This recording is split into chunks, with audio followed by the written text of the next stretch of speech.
درود بر شما همراهان گرامی، امیدوارم حال دلتون خوب باشه.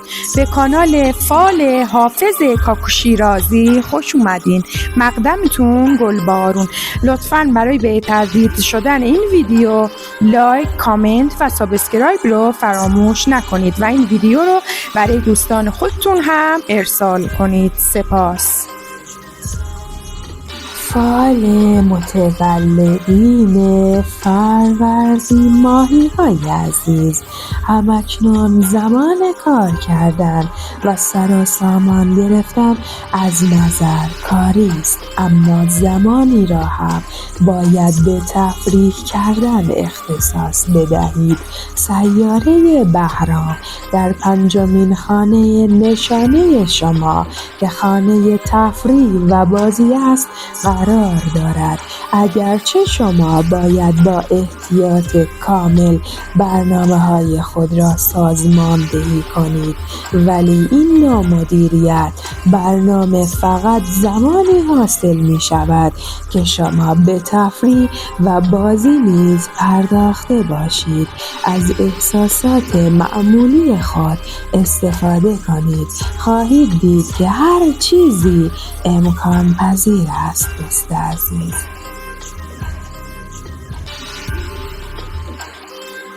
فال متولدین اردیبهشت ماهی های عزیز، حتی اگر شما کاملا هم از خواب بیدار شده باشید، برایتان سخت است که رویاهای شب گذشته تان را فراموش کنید.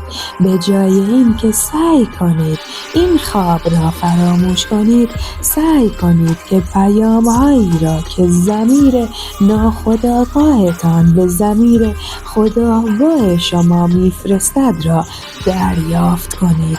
حتی اگر این پیام‌ها دفعه اول به نظرتان مهم نبودند، ولی حتما به آنها توجه کنید. دوست عزیز، فال متولدین خرداد ماهی های عزیز، شاید فردا از ضمیر ناخودآگاه خود پیام هایی را دریافت کنید. آنقدر احمقانه هستند که نمیدانید چه معنی میدهند. هرچه بیشتر آنها را تحلیل می کنید، کمتر برای شما مشخص می شوند. گرچه دارید سعی می کنید چیزی که نمی فهمید را تعبیر کنید، اما کمتر به هدف می رسید. به جای خورده گرفتن بگذارید کار خود را بکند. دوست عزیز، فال متولدین تیر ماهی های عزیزم، فردا روز خوبی برای سر و سامان دادن به کارهایتان است. شما در اوج خود به سر میبرید، بنابراین از این فرصت نهایت استفاده را بکنید.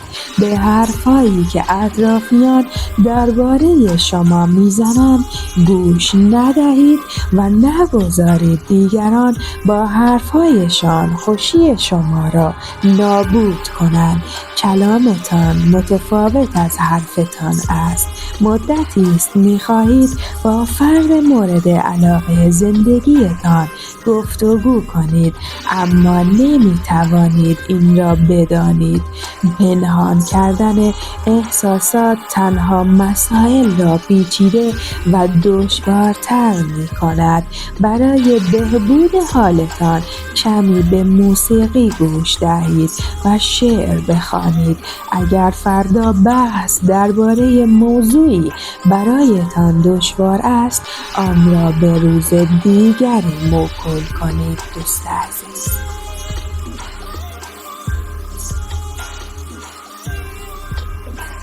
فال متولدین مرداد ماهی های عزیز، شما فردا با خودتان درگیرید و این درگیری بین برنامه ریزی دقیق و بی اختیار بودن شماست. شما مهارت‌های مدیریت بسیار خوبی دارید و می توانید اطلاعات مختلفی را سازماندهی کرده و باعث شوید که دیگران شما را در محور قرار بدهند.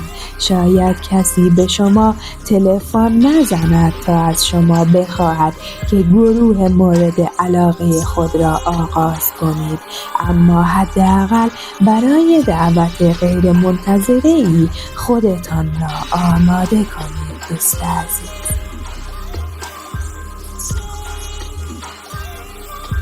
فال متولدین شهریور ماهی‌های عزیز، فردا احتمال دارد بلیت رایگان سینما یا کنسرت یا هر چیز دیگری را دریافت کنید. آن را رد نکنید. خواسته های درونی خود را نادیده نگیرید. اگر مشغله فکری دارید، با کمی جابجایی کارها شاید بتوانید از این دعوت استفاده کنید.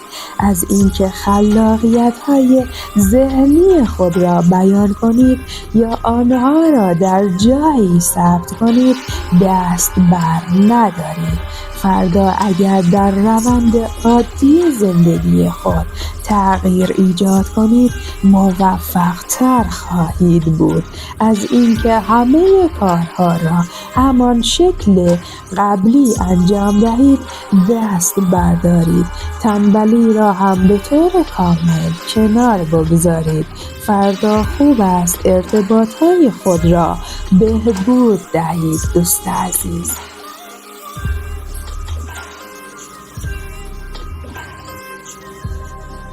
فال متولدین مهر ماهی‌های عزیز، شما قادر هستید موقتاً از شرایط کاری پر از استرس رها شوید برای اینکه همکاران و افراد مافوق به طور ناگهانی شما را نسبت به قبل زیباتر و جذابتر می‌بینند. شما مشتاق هستی که هر فرد دیگر را هم تشویق کنی و اکنون خوشبینی شما به سوی خودت برمیگردد. وقتت را تلف نکن. عوامل تازه واردی که گروه‌های دیگر را درگیر می‌سازند توسط مهارت‌های افراد شما حمایت می‌شوند. دوست عزیز،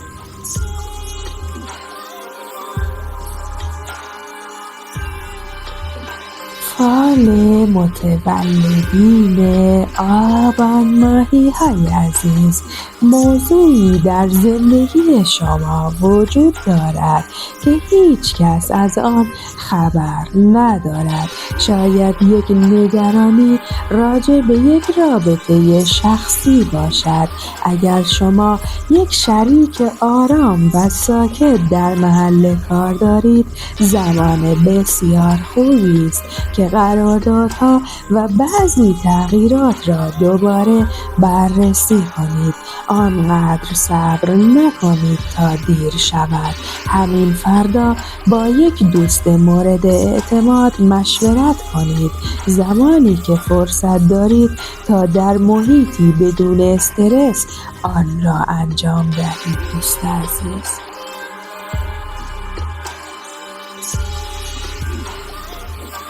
فال متولدین آذر ماهی‌های عزیز، شاید شما فکر کنید که می‌دانید چه چیز می‌خواهید، اما ممکن است چیزی نباشد که شما واقعاً بدان نیاز داشته باشید و اگرچه شما این شانس را دارا هستید که به این خواسته هایتان برسید، اما تحت هیچ شرایطی نباید شاد بودن را فراموش کنید. علی رغم این که شاید ناامید باشید، هنوز هم می توانید لبخند را بر چهره دیگران بنشانید، ولی به یاد داشته باشید برای پنهان کردن نارضایتی درونی لازم نیست که تظاهر کنید. دوست عزیز،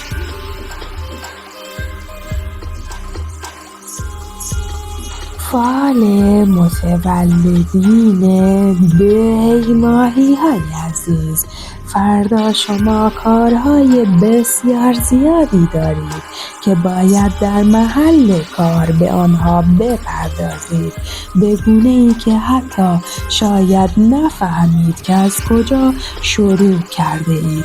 به جای اینکه دیگران را درگیر مشکل خود بکنید، بهتر است که سریع دست به کار شده و تا حد توانتان تلاش کنید، حتی اگر فردا پیچ و تاب‌های غیر منتظره ای ایجاد شد.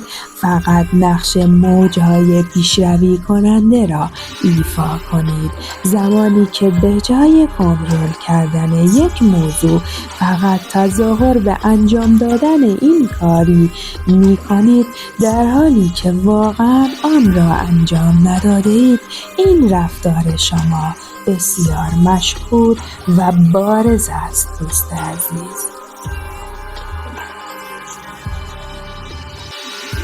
فال متولدین بهمن ماهی های عزیز، شما برای اینکه متوجه شوید که خط سیر جدیدتان شما را به جایی که می‌خواهید نمی‌رساند، شاید نیاز داشته باشید که زمان کافی صبر کنید. با تجدید نظر کردن در آنچه که شما هر روز انجام می‌دهید، این حس در شما به وجود می‌آید که این کارها مسیر زندگی همیشگی شماست. شما باید هدفهای بلند مدت خود را تغییر داده و لازم نیست برای سیر تکامل طبیعی آنها پافشاری کنید. دوست عزیز، فال متولدین اسفند ماهی های عزیز، فردا طبقه بندی کردن اولویت ها برای شما تبدیل به معضلی شده. برای اینکه شما می‌خواهید از تصمیم گیری کردن در مورد مسائل مهم دوری کنید. این سخن به این معنی نیست که شما باید هدفهای خود را رها کنید، بلکه الان زمان این است که باید مدت‌ها به دنبال یاری گرفتن از دوستی باهوش یا یک شریک باشید، از اینکه شانس داشتن موقعیتی خوب و پیشرفت کردن در شغل کنونیتان را از دست داده اید نگران نباشید.